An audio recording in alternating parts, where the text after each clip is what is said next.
첫 번째 질문을 우리 스스로에게 던져보기 바랍니다. 사도 바울을 닮고 싶으신가? 그렇다고 대답하실 겁니다. 아마 그의 신앙과 인격을 염두에 둔 대답이겠지요. 두 번째 질문을 물어봅니다. 사도 바울처럼 살고 싶으신가? 대답이 쉽지 않을 것입니다. 우리는 바울의 삶이 매우 힘들었다는 것을 잘 알고 있습니다. 존경은 하지만 그의 삶을 따라가고 싶지는 않다는 대답이 솔직한 것입니다. 누구나 이 세상을 좀 편하고 존경받고 넉넉하게 살고 싶어 합니다. 그리스도인이라고 해서 그런 생각을 하면 큰일 나는 것도 아닙니다. 특히 경제적인 능력이 삶의 우선적인 지표로 받아들여지는 이 시대의 이러한 생각에서 벗어나기란 쉽지 않습니다. 오늘날 그리스도인들도 성경을 이러한 관점에서 읽는데 익숙해졌습니다. 바울의 명성은 인정하고 받아들이지만 그가 받았던 고통은 모른 척합니다. 즉, 바울의 신앙과 삶을 분리합니다. 그래야만 마음이 편하고 고난받지 않고 믿음 생활만 잘하면 되기 때문입니다. 경제윤리와 신앙윤리는 기준이 다르고 신앙윤리는 경제윤리를 돕는 역할이라고 착각을 하고 있습니다. 열심히 신앙의 삶을 살아가면 경제적 혜택이 주어지는 것이라고 믿고 있습니다. 그러나 바울의 신앙과 삶은 분리될 수 없습니다. 바울의 신앙은 바울의 삶을 토대로 해서 증거되고 있습니다. 빌립보 공동체에 보내는 편지는 바울이 감옥에 갇혀 있는 상황에서 쓴 것입니다. 2000년 전 당시 로마의 감옥은 성한 사람도 견뎌내기 힘들 정도로 형편이 열악했습니다. 더구나 평생을 병약한 사람으로 살았던 바울은 감옥의 육체적인 고통이 힘들었을 것입니다. 아무리 신앙이 깊다고 해도 이런 상황의 극복은 쉽지 않을 것입니다. 바울의 삶을 이해하는데 중요한 관점은 당시의 그리스도교 핵심 세력으로부터 인정을 받지 못했다는 사실입니다.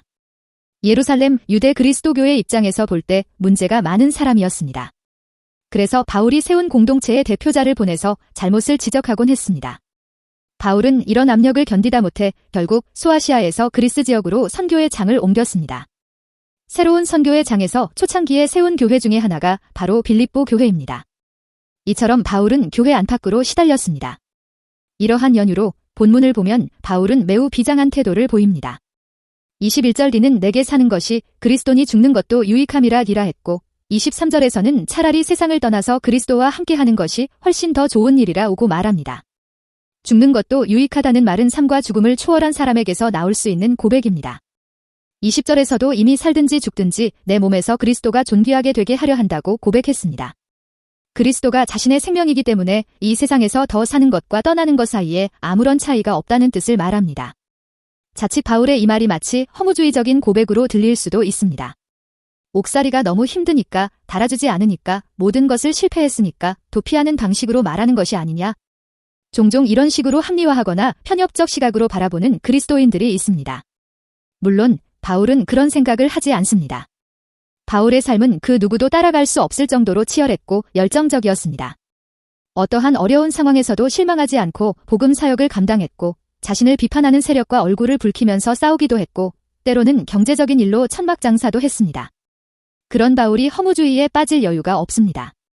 죽는 것도 유익하다는 바울의 이 말을 정확히 이해하려면 그리스도는 나의 생명의 말을 먼저 이해해야 합니다. 이 말은 바울의 편지의 주제여 신약 성경의 핵심 주제이기도 합니다. 요한복음 14장 6절, 내가 곧 길이요 진리요 생명이라는 예수님의 말씀과 동일합니다. 우리가 잘 먹고 잘 사는 것만을 생명이라고 생각하면 바울의 이 말은 적용할 수 없는 말로 들릴 것입니다. 사실 예수를 아무리 잘 믿어도 모두 잘 먹고 잘 사는 것은 아니기 때문입니다. 우리가 설계하고 꿈꾸는 삶의 미래를 생각해 보았습니까? 하나, 잘 살지는 못해도 평균 정도는 살아야 하지 않느냐? 둘, 크게 부정한 방식이 아니라면 돈을 많이 버는 것이 행복한 거 아니냐? 셋, 끊임없이 더 멀리, 더 높이, 더 깊이 가기를 원할 것입니다. 그리스도인이라고 해서 무조건 가난하고 힘들게 살아야 하는 것은 아니기 때문입니다. 문제는 오늘의 시대는 돈과 물질을 하나님처럼 섬긴다는 것입니다. 하나님이 해야 할 부분을 돈과 물질을 통해서 얻어보려고 수고를 하고 있습니다. 즉, 불가능한 일을 시도하고 있습니다. 예수님은 물질과 하나님을 겸해서 섬길 수 없으며 진정한 부요가 없다고 말씀하셨습니다. 마태 6장 24절, 하나님과 재물을 겸하지 섬기지 못하느니라. 마가 10장 22절 23절, 그 사람은 재물이 많은 고로 슬픈 기색을 띠고 근심하여 가니라. 재물이 있는 자는 하나님의 나라에 들어가기가 심히 어렵도다. 누가 12장 21절, 자기를 위하여 재물을 쌓아두고 하나님께 대하여 부요하지 못한 자가 이와 같으니라. 그리스도인들은 두 가지 사이에서, 즉 첫째, 재물이 필요한 세상살이를 떠날 수 없다는 사실과 둘째, 재물이 참된 생명을 우리에게 허락하지 않는다는 사실에서 고민합니다. 사람에 따라서 이런 고민의 차이, 즉 깊은 사람과 덜 깊은 사람의 차이는 있습니다. 어떤 경우는 아예 고민도 하지 않는 사람도 있습니다. 사실 고민은 깊이 할 필요가 있습니다. 다만 그러한 깊은 고민이 신앙적으로 극복되기를 바랍니다. 그리스도인으로 산다는 것은 단순히 교회에 나오는 것만이 아니라 그리스도는 나의 생명이라고 깊이 알아가는 과정을 살아가는 것입니다.